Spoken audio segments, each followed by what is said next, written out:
You drink water every day, but is your body actually getting what it needs? After 60, hydration works differently.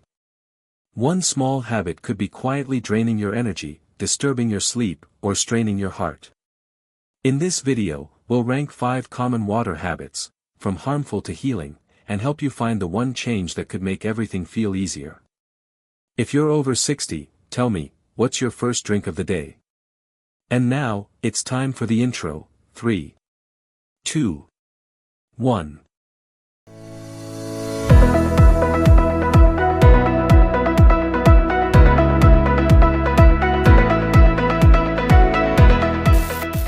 It was around 7:30 in the morning when Mr. Allen, a retired carpenter in his late 60s, walked into my office for a routine checkup. He looked healthy on the outside, rosy cheeks, firm handshake, but midway through our conversation, he paused and said, "Doc, lately I've been waking up dizzy, like the room is spinning for a few seconds." He thought it might be his blood pressure, or maybe something he ate. But when I asked about his morning habits, he proudly said, "Oh, I always chug a big glass of ice water right after I wake up. Clears my head."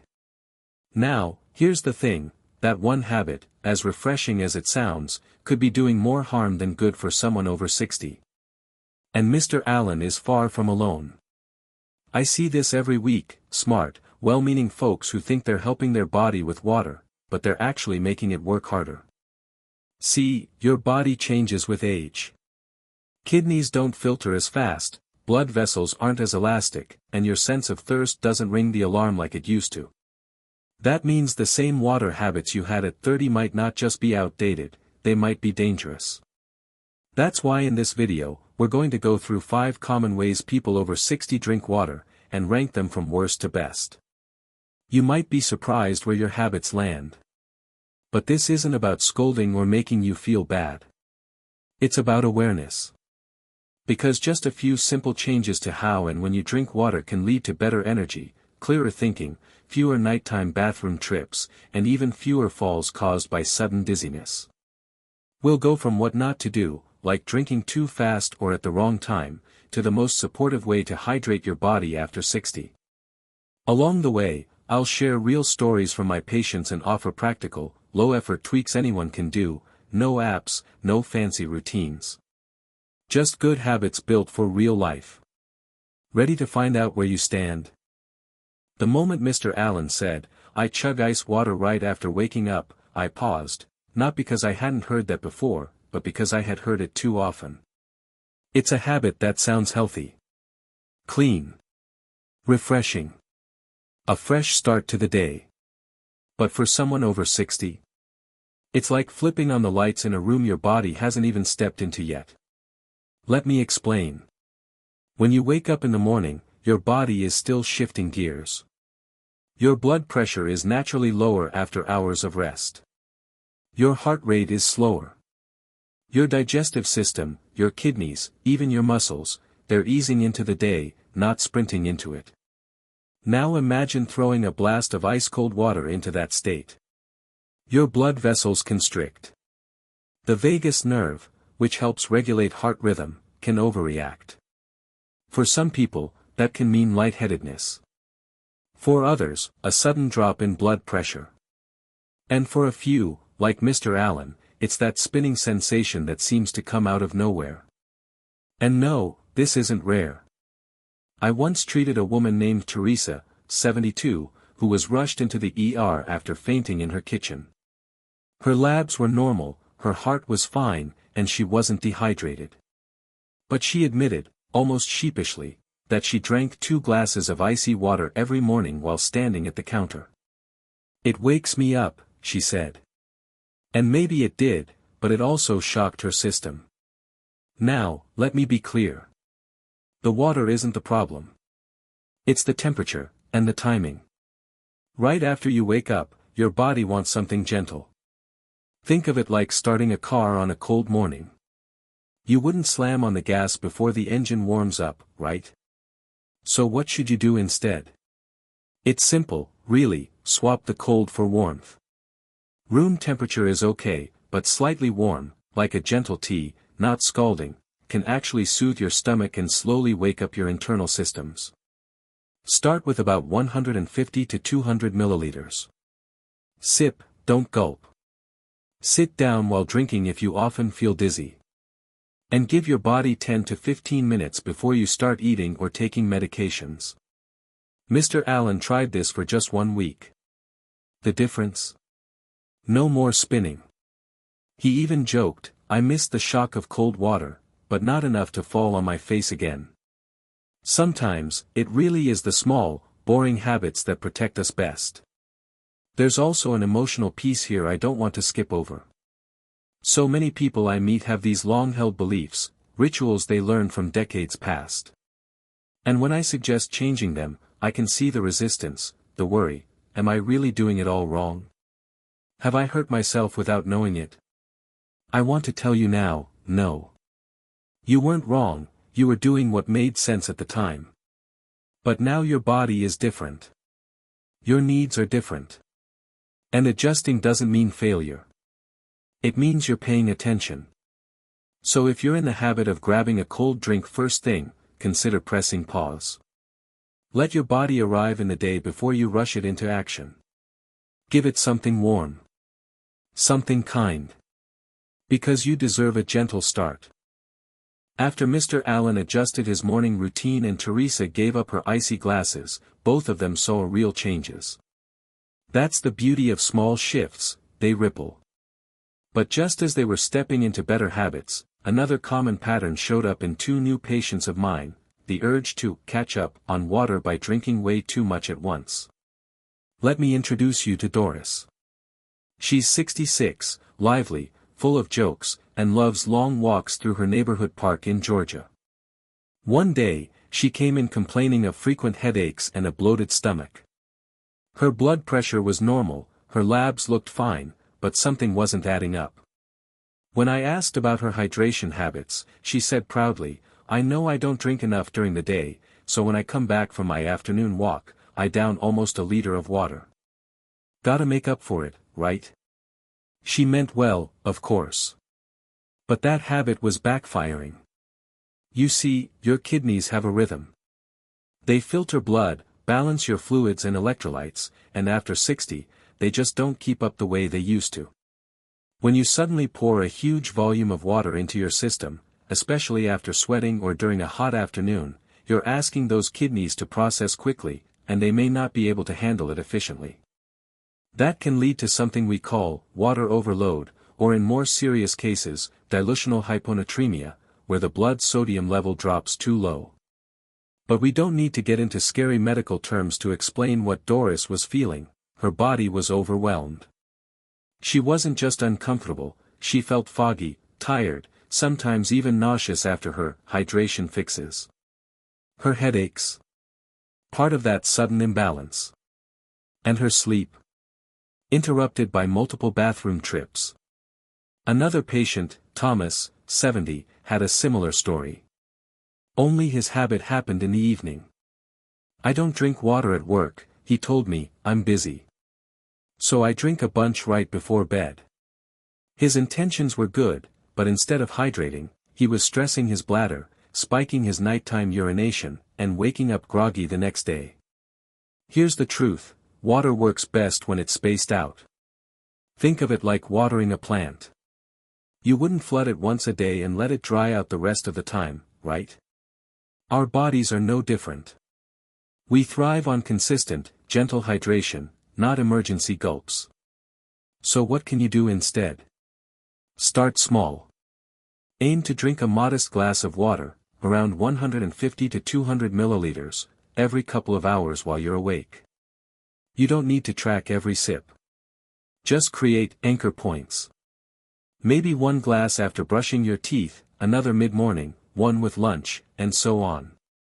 Set a few visual reminders, keep a pitcher by your favorite chair, or use a water bottle you like to carry. For those who enjoy tech, a simple hydration app can work, but honestly, habit is more powerful than notifications. As for Doris, once she spread out her water through the day, especially before and after her walks, her headaches disappeared. Her sleep improved too. Turns out, She told me with a grin, "You can't cheat your body like cramming before a test." This chapter isn't just about fluids, it's about pressure. We live in a culture that praises catching up, as if everything can be made up for later. But your body, especially after 60, doesn't want to be rushed.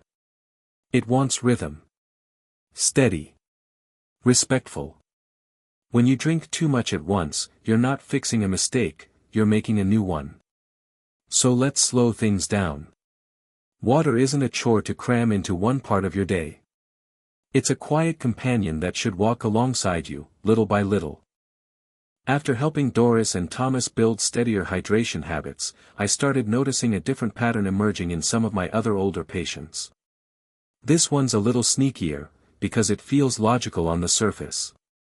"I drink when I'm thirsty," they'd say. Isn't that what we're supposed to do? It's a fair question. After all, thirst is the body's natural signal, right?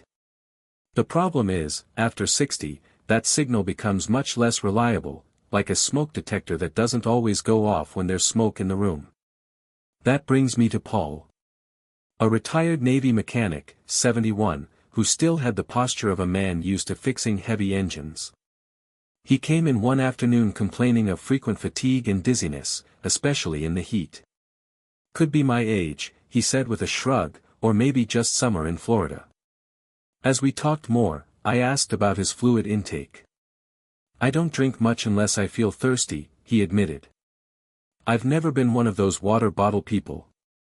But here's the issue: as we age, our internal thirst thermostat gets sluggish. The brain becomes slower to detect when cells are dehydrated, and the sensation of thirst simply doesn't appear as urgently as it used to. That means by the time you do feel thirsty, you might already be well behind on hydration. Paul didn't realize he was running on a chronic fluid deficit. His blood pressure would dip slightly when standing up, a condition called orthostatic hypotension, and his muscles were often cramping after mowing his lawn. We ran some labs, and while nothing screamed danger, it all pointed to one silent culprit: mild, ongoing dehydration. And Paul isn't alone. Mild dehydration in older adults can cause brain fog, dry skin, constipation, joint stiffness, and even affect mood and memory. Yet it's often brushed off as just aging. That's the dangerous part, it hides in plain sight. When I explained this, Paul frowned. "So what do I do? Force myself to drink when I'm not thirsty?" "Not force, but retrain." I encouraged him to think of water not as a reaction, but as a routine. I suggested he pair his water intake with existing habits, like taking his morning pills, reading the newspaper, sitting on the porch in the afternoon. No tracking apps. No stress. Just gentle reminders tied to things he already does. And here's the beautiful part: after a few weeks, Paul didn't just feel better, he actually started feeling thirst more accurately. His body was learning to trust itself again. "It's like tuning an old machine," he joked. "You oil it a little every day, and the parts stop squeaking." There's one more tip I often give patients like Paul. Keep a visual cue nearby, something simple, like a carafe of water on the table or a bright-colored cup you like. If it's in your line of sight, you're more likely to reach for it. Out of sight, out of mind applies to hydration too. So if you're someone who thinks, "I'll drink when I feel like it," I gently challenge you to ask, what if your body doesn't speak up until it's already struggling? After 60, prevention is our best friend. Don't wait for thirst. Anticipate it. Hydration isn't just about avoiding dryness. It's about circulation, digestion, focus, and even how well your medications work. It's the oil in the engine, not just the water in the glass. By the time Paul had settled into his new rhythm, drinking before he felt thirsty, pairing sips with daily routines, he was sleeping better, thinking clearer, and even walking more confidently. But just as I thought we were covering all the bases, another patient reminded me of a truth I've seen again and again: it's not just what you drink, or how much, it's when you drink that can make or break how your body responds. Margaret, 69, a retired librarian with a love for herbal teas and home remedies, came to see me for trouble sleeping. I used to sleep through anything, she said with a half-laugh. Now I wake up 3 times a night to pee. Sometimes I can't fall back asleep after. She looked exhausted, her words slower than usual, and her memory a little foggy. But I've been so careful, she added. I cut back on sugar, walk every morning, and drink detox water every night to flush toxins. That last part caught my ear. What kind of water? I asked. Oh, you know, lemon, cucumber, a bit of mint. Sometimes ginger. Always a big glass before bed. It was clear Margaret had the right intentions. She was choosing clean, natural options. Her water choices weren't the issue, it was the timing. Here's what I explained to her: after 60, the bladder becomes more sensitive, and kidney function slows slightly, especially at night. When you drink a large amount of fluid before bed, no matter how healthy, you're setting your body up for interrupted sleep. And disrupted sleep doesn't just leave you groggy. It messes with blood sugar, memory consolidation, hormone balance, and even immune function. Margaret had unknowingly created a pattern: good fluids, bad timing. She was surprised. I thought the more I drank, the more I could flush my system. Isn't that what detoxing's for? I smiled gently. Your body has its own detox system, it's called the liver and kidneys. And they work best when they're not constantly being woken up to do midnight overtime. I suggested she shift her hydration habits earlier in the day. Keep the same healthy infusions if she enjoyed them: lemon, cucumber, mint were all fine. But try sipping them between breakfast and lunch, or in the early afternoon. And after dinner, stick to small sips only, just enough to stay comfortable, not enough to fill the bladder. We also talked about something most people don't think of: the 2-hour window before bed. In those final hours of your evening, your body is preparing for rest. Giving it too much fluid too late confuses that rhythm. It's like asking your housekeeper to start vacuuming just as you're trying to fall asleep. Margaret was skeptical, but agreed to try it. A week later, she emailed me. I've been sleeping 6 hours straight for the first time in months, she wrote. Didn't realize my detox was keeping me toxic from sleep. It was a simple change, but one that unlocked real rest. And Margaret isn't the only one. Many patients believe drinking water late at night helps with digestion, circulation, or keeping things moving. But that's outdated advice, often pulled from decades-old wellness trends that don't account for how the body ages. The truth is, what helps you feel clean may actually keep your system in high alert mode when it needs to wind down. So here's the bottom line: the right fluids, taken at the wrong time, can still lead to poor outcomes. It's not about restricting yourself. It's about supporting your body's natural cycles, day and night. If you love drinking warm herbal water, great. Just try enjoying it when your body is most active, morning to mid-afternoon. Let the evening be about winding down, not filling up. Your bladder, and your sleep, will thank you.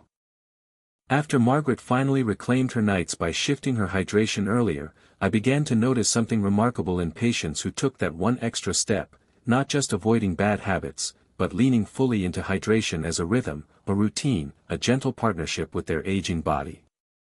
That brings me to Walter. Walter is 73, a former city bus driver from Ohio with a dry sense of humor and a deep appreciation for simple routines. When he first came to see me, it wasn't because he had a major health issue, it was more a general frustration. "Doc, I just feel out of sync," he said. "Some days I have energy, some days I don't. My knees ache more often. I get foggy in the afternoon. Nothing terrible, but nothing right either." What stood out to me was that Walter wasn't doing anything wrong. He didn't drink soda, didn't overdo caffeine, didn't skip meals. But when I asked about his water intake, he scratched his head and said, "I drink water when I think of it. Sometimes a bunch. Sometimes barely any. I guess I don't have a system." And that was the key word: system. Because by this point, we've seen that what we drink matters, but when and how consistently we drink matters just as much, especially after 60. The body craves predictable support. That's why I walked Walter through what I call the hydration rhythm, a simple, supportive daily flow that works with your body's natural highs and lows. Here's how we set it up. Morning, start the day with a warm glass of water, around 200 milliliters, before breakfast, before coffee. It helps awaken digestion and gently raise blood pressure without any shocks to the system. Mid-morning, around 10 a.m., a second glass, this time at room temperature. This keeps the brain alert and the kidneys comfortably active as you begin your more focused tasks. Lunch, have another 200 to 250 milliliters of water just before or with your meal. It aids in digestion, especially for older adults whose stomach acid may be less potent. Afternoon, this is when most people experience an energy dip. Walter started drinking an infused glass. His favorite was warm water with a slice of apple and cinnamon, around 3 p.m. It lifted his spirits and helped with joint comfort as he moved into the evening hours. Dinner, water intake here is moderate, just enough to stay hydrated with the meal, but not enough to carry over into nighttime bathroom trips. Evening, one small sip after brushing teeth, mostly to rinse the mouth and stay comfortable. After that, nothing until morning. It's not a rigid rulebook. It's a rhythm. A gentle cadence that your body begins to expect and respond to. And after a few weeks, Walter felt the shift. I'm not just drinking more, I'm drinking smarter, he said. My knees don't throb as much. I can think more clearly in the afternoon. And I don't feel so random. Sometimes, health after 60 is less about magic solutions and more about replacing guesswork with quiet patterns. Water is one of those places where the shift is small, but the returns are big. Especially when the habit is rooted in respect for the body's changing needs. And let me say this clearly, drinking right doesn't mean obsessing. It means understanding your body like an old friend. Noticing when it slows, when it brightens, when it asks softly for help. That's the art of hydration at this stage in life. So if you're ready for the highest level of hydration, level 5, it's not about gallons or fancy filters. It's about alignment. Drinking the right amount, at the right times, in a way that's gentle and steady. Water becomes less of a checkbox, and more of a quiet partnership. Just ask Walter. He still jokes that he's got a water schedule now, like a garden. But it's working. And for him, that rhythm has made all the difference. After Walter found his rhythm, something clicked, not just for him, but for so many patients who began to see water not as a task to check off, but a daily companion. His story brought us full circle, from misunderstanding hydration, to finally honoring it in a way that supports the body gently and naturally. And now, it's time to take a step back and see the full picture. Let's revisit the 5 levels we've covered, each one building on the last, each one moving closer to what your body truly needs after 60. Level 1, drinking cold water first thing in the morning. It might seem refreshing, but it can trigger dizziness and stress your circulatory system. Swap it for warm or room temperature water, and drink slowly while seated.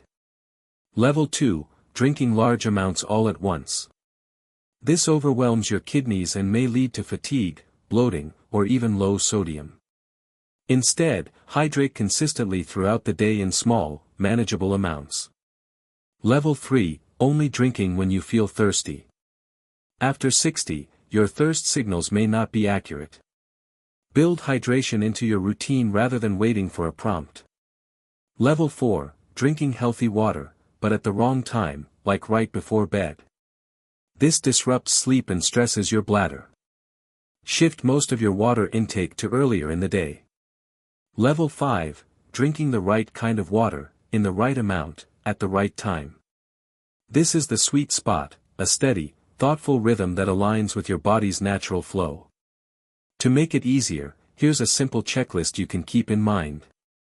Start your day with a warm glass of water before anything else. Drink small glasses every 2 to 3 hours while awake. Anchor your sips to familiar routines, medications, meals, rest times. Cut off major fluid intake 2 hours before bedtime. Use visual reminders, a favorite cup, a picture by your chair. The goal isn't perfection, it's presence. Pay attention. Adjust gently. And remember, you're not just drinking water, you're caring for your future self, one glass at a time. So now that you've seen all 5 levels, from the morning ice water mistake to Walter's gentle hydration rhythm, where do you think you land? Honestly, there's no shame in being at level 1 or 2. Most of my patients start there, even the ones who thought they were doing everything right. What matters isn't where you are today, it's that you're open to shifting tomorrow. Hydration after 60 isn't about being strict or perfect. It's about tuning in. Listening more closely to a body that whispers instead of shouts. And offering that body the quiet, steady support it needs to keep you moving, thinking, resting, and living fully. If you've made it this far in the video, chances are you care deeply about your health or someone else's. Maybe you're already making changes. Maybe you're just thinking about it. Either way, I'd love to hear from you.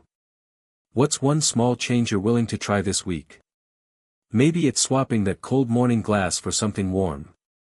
Maybe it's setting a picture by your favorite chair. Or maybe, like Walter, it's finding a rhythm that just fits your life better. Let me know in the comments, I read every one of them, and you never know who your story might help. And if this video gave you a new perspective, hit that like button, subscribe, and share it with a friend over 60. We've all got bodies that change with time, but we also have the power to meet those changes with wisdom and care.